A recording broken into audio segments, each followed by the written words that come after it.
Map knowledge is very important at squad busters. Whether you have to escape from a fight or you want to initiate a fight, you definitely have to know your place on the map and which route you could go for. So in this video we wanna check out these 3 new lava world maps, and I will tell you everything you need to know to master the new lava world.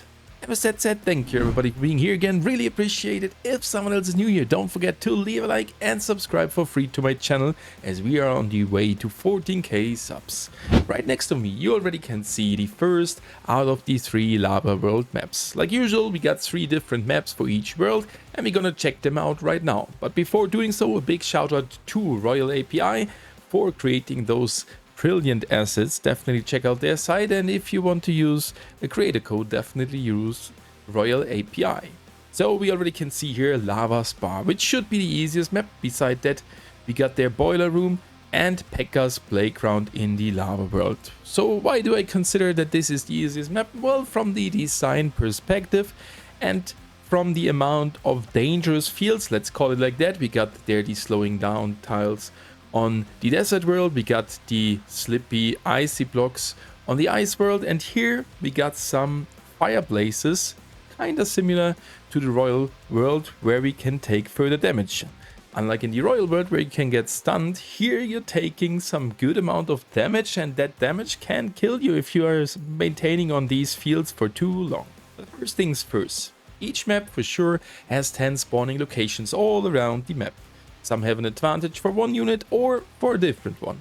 For example, we got here usually 4 carrot fields in each of the starter locations, but we can see already here the 2 top and bottom ones, they got straight another stack of 4 carrots right in front of them, so maybe it would be better to start there with a Mavis than in the other fields, because you have a slight advantage with your early loot. On the other hand side, we got there the bottom right corner, top left corner with an additional tree close to it, to the usual 2 ones, so maybe crack would make sense in this circumstance, but also the right and left one here, since there are 2 further trees right in the middle. So depending on your location, you have to start with a different strategy. For sure, you have to look at your units as well. If there is no Mavis and there are no carrots, for sure, screw it, you have to adapt to the game. And that is the very important thing.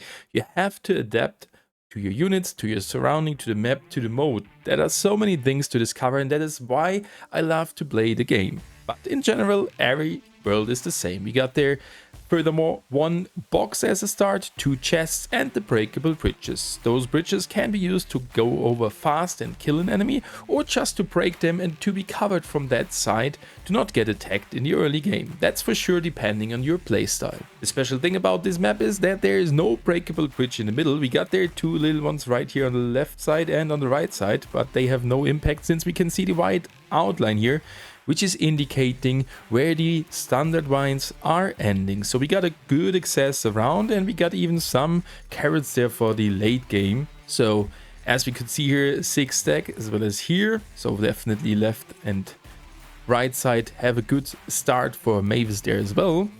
And for sure in the middle we got here 6 chests. That makes it kinda interesting, and we got there a little island in the middle with 2 further boxes and the gem mine. And I can tell you from the other map designs, which are pretty similar here in the middle, that those gem mines are pretty hard fighted. But to be honest, on the lava world, gem mine is not too important in my opinion. There are so many monsters plus the additional modifier you got that you get enough gems not focusing in the last seconds when the gem mine breaks the middle position. Another very important point about this map is that we got here 6 tools. Most maps got only 4 tools, so here we got the additional either bees or tanks, and maybe something else in the future. I would love to see some further tools, since that is kinda a nice twist to the game as well. So what do you think? Which unit could get a tool, or which unit could be introduced into the game with a tool? Just write it down below in the comments. In total we got here 26 trees and 68 carrots, comparing that to the other maps where we got the same amount on trees here for the boiler room and a little bit less carrots. And on the third map we got even less trees and less carrots, as well as only 4 tools like on the second lava world map. That already shows just from the loot that the first map here, the Lava Spa, is definitely the easiest map in the lava world. While the third one, Pekka's playground, is the hardest one, or maybe pretty even with the second one. We got here for sure the least amount of carrots, So in this world it might be hard to go for the carrots, and for sure we got here those additional tiles where you take damage, like on these fire tiles, every time you move into it, while the middle ones here, the red ones, you take only damage when the barbecue is lit up. Considering here the second map, we got there slightly further places in the middle, which make it pretty hard to escape from a fight in the late game, since you have to move over those tiles there where you might get a damage.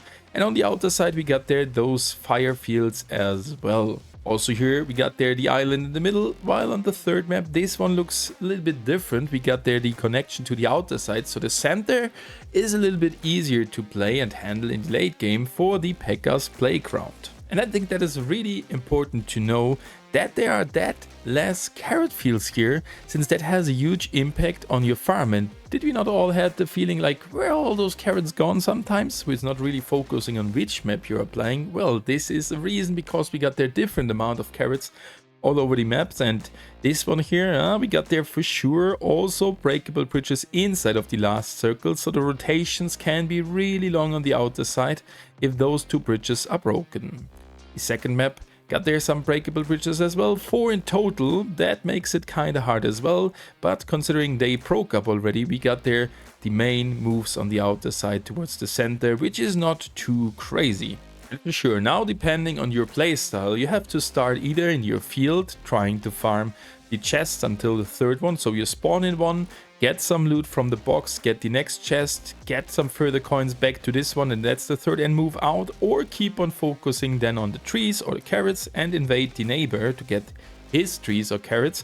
Or, like I played pretty often, is going after the first 3 chests towards the middle. You got a solid team, and I would not, if I decide to go for the middle, usually I'm not taking the fused unit, because then only one unit is attacking. Yes, you have a cheaper chest, of course, but when I decide to go to the middle, I most likely go for 3 units, like 2 from one kind and an additional one on top, to be able to kill the monsters faster in the middle, and then for sure go for the fusions afterwards. That's only having a little impact, but I personally have the feeling that it is better to go there with more units instead of a fused one to the middle in the early game. Later on, for sure, go with the fused ones, because you need to be kinda tanky to fight the opponents and need the more damage.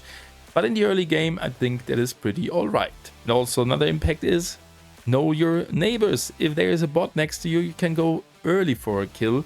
The same counts for sure for the middle. If you invade the middle early and see some guys, which is obviously a bot, yeah, I got a video for that, to identify bots, then go for the kills early. Unless you have only tanks and can't do damage. So that's it about the lava world. So which of the 3 ones is your favorite one? As I said before, my favorite one is the P.E.K.K.A.'s playground, because it is for me the most chaotic one, and it's kind of hard to play this one. The other ones are a little bit easier in my perspective. So yeah, but I really like those designs of the maps that we got there, a twist on each of the maps. The same counts for sure for the other worlds. And yeah, which is your favorite world? That would be super interesting to know down as well. So thank you guys for watching. Hopefully that guide did help you to improve in the lava world, and we will see us again pretty soon.